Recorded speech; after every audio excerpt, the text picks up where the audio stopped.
সবাইকে জয় যিশু, praise the Lord. পবিত্র বাইবেল বলে, যিশু উত্তর করিয়া কহিলেন, প্রথমটি এই, তুমি তোমার ঈশ্বর সদাপ্রভুকে তোমার সমস্ত হৃদয়, মন, আত্মা, প্রাণ দিয়ে তাকে তুমি প্রেম করো। এটা হয়েছে প্রথম আজ্ঞা। আর প্রথম আজ্ঞায় আপনাকে আমাকে বলেছে ঈশ্বরকে প্রেম করতে।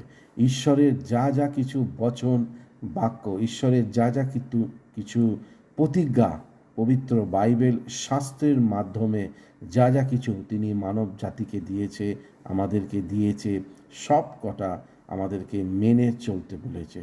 ভয়, বাইবেল বলছে ভয় আমরা যেন ঈশ্বরকে পাই, ভয় যেন কোনো জিনিস বা কোনো বস্তু বা কোনো ব্যক্তির বা কোনো আত্মাকে না, শুধুমাত্র ঈশ্বরকে। কারণ একদিন না একদিন আমাদের সকলকে তার সামনে দাঁড়াতে হবে। তো সুতরাং